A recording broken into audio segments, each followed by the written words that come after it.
बहादुरपुर सिधौई सीतापुर में मजदूर किसान युवा ससंत कार्यक्रम में शिरकत करते भारतीय किसान मजदूर यूनियन दशहरी के राष्ट्रीय अध्यक्ष मनीष यादव। सभी साथियों को, हमारे सामने बैठे हमारे माताएं बहनें, नौजवान साथी, पिता को बुजुर्ग, छोटे छोटे जो बच्चे बैठे बच्चे, मंच पर उपस्थित उत्तर प्रदेश सरकार में पूर्व मंत्री रहे आदरणीय शाह जी, सीतापुर जनपद के अलावा तमाम उत्तर प्रदेश के अन्य जनपदों में किसानों, मजदूरों, नौजवानों को उनका हक और अधिकार दिलाने की लड़ाई लड़ने वाले आदरणीय डॉक्टर बिहारी दादाजी, मंच पर उपस्थित हमारे अन्य साथी, हमारी बहन जी बैठी लगातार संघर्ष करती रहती है, मैं देख रहा था। अनिला जी, मैं आप सभी का हार्दिक स्वागत अभिनंदन करता हूँ। साथियों,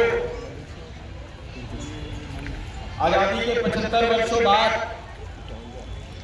अगर देश के नागरिकों को, देश की महिलाओं को, देश के नौजवानों को, देश के हमारे बच्चों को और हमारे बुजुर्गों को अगर अपनी मूलभूत सुविधाओं के लिए इस तरीके से जमीनों पर बैठ के, सड़कों पर बैठ के धरना प्रदर्शन करना पड़े और इसके बाद भारत सरकार में चुनी हुई सरकार कहती है कि विकसित भारत बनाने का काम कर रहे हैं, देश को प्रगति के रास्ते पर ले आ रहे, नया भारत बना रहे, तो मैं समझता हूँ इस तरीके का नया भारत और विकसित भारत कहने में भी हम लोगों को शर्माना चाहिए। जहाँ पर गाँव के गरीब को उसका हक और अधिकार न मिल सके, वहीं पर देश में चंद पूंजीपतियों की संपत्ति 75,000 करोड़ रुपए पर घंटे इसकी संपत्ति बढ़ रही और यहाँ पर 75 रुपए हमारे गरीब को भत्ता मिलने में भी तमाम सरकारी अड़चनें होती है। उस सोचने का विषय है कि हम आजाद हुए भी हैं कि नहीं आजाद हुए। हम लोग बाबा साहब भीमराव अम्बेडकर की बात तो करते हैं, लेकिन क्या उनके सिद्धांतों पर हम लोग चल रहे हैं? क्या उनके बताए रास्ते पे हम लोग चल रहे हैं? ये सब सोचने के विषय है। और आने वाले समय में मैं आपको बता देना चाह रहा हूँ कि जो परिस्थितियां देश में बनाई जा रही है, दोबारा कोई डॉक्टर बिहारी नहीं पैदा होंगे के हक और अधिकार के लिए लड़ने के लिए सरकारों से, सत्ता से अपने आप को बर्बाद करके आप लोगों की लड़ाई लड़ने का काम अब आने वाले समय में कोई दूसरा करने वाला नहीं।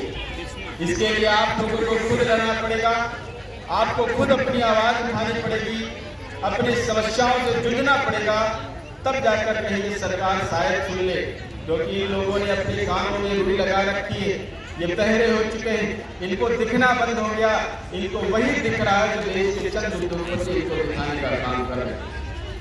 इसलिए साथियों, समय बहुत विपरीत है और आज उस समय पर एक कार्यक्रम हो रहा है जब देश में एक बार पुनः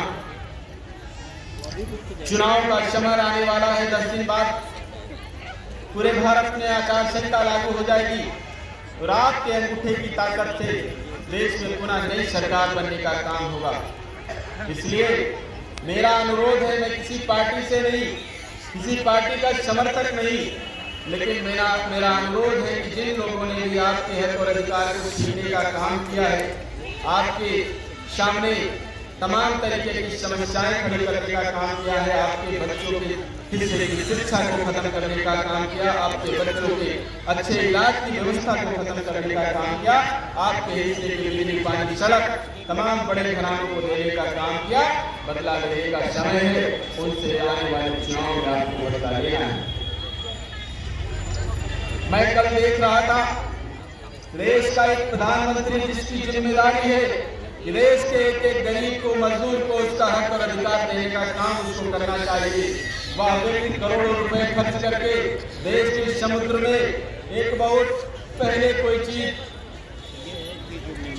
उसको देखने का काम कर रहा हो। अभी रेड कार्पेट पे आप समझ सकते हैं, जो समुद्र के अंदर रेड कार्पेट बिछा कर पूजा करने जा रहा है, एक दिन में मेरे समझ से कम 100 करोड़ रुपए उसमें खर्चा हुआ उनकी व्यक्तिगत। मैं समझना चाहता हूँ, क्या ये प्रधानमंत्री ना होते तो क्या मोदी जी उस जगह जा सकते थे? वहां दर्शन करने नहीं जा सकते थे? और ये जो पैसा खर्च कर रहे हैं, आपके हिस्से का पैसा है जिसको अयासी और गलत तरीके से खर्चा किया जा रहा है। इसी की लड़ाई हमको लड़नी है कि हमारे हिस्से का हक और अधिकार हमको मिलना चाहिए। हमारे हिस्से की जमीन हमको मिलना चाहिए।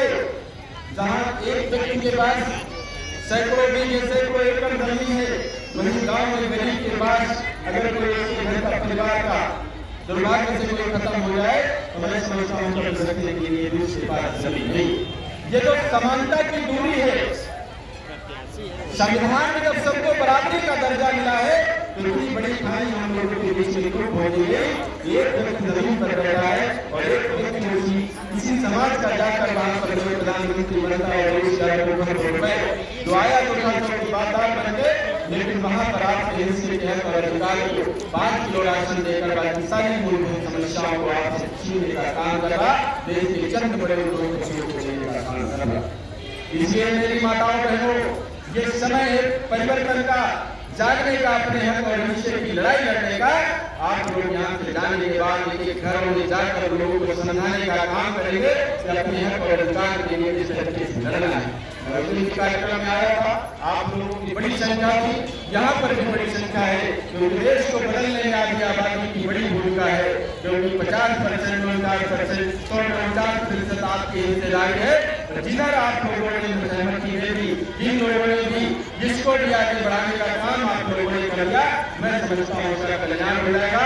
और जब उसका कल्याण होगा तो देश का भी कल्याण होना निश्चित है। बिना आधी आबादी के कोई भी लड़ाई हम लोगों की। इसलिए माताएं बहनें, आप लोग मैं यहाँ भाषण देने नहीं, मैं सिर्फ आता हूँ, मुझे बहुत अच्छा लगता है कि तमाम गाँव के लोगों से मुलाकात होती है, आप लोगों का आशीर्वाद मिलता है, और जब दादा का आदेश होता है तो मैं इनके आदेश को काट नहीं सकता हूँ।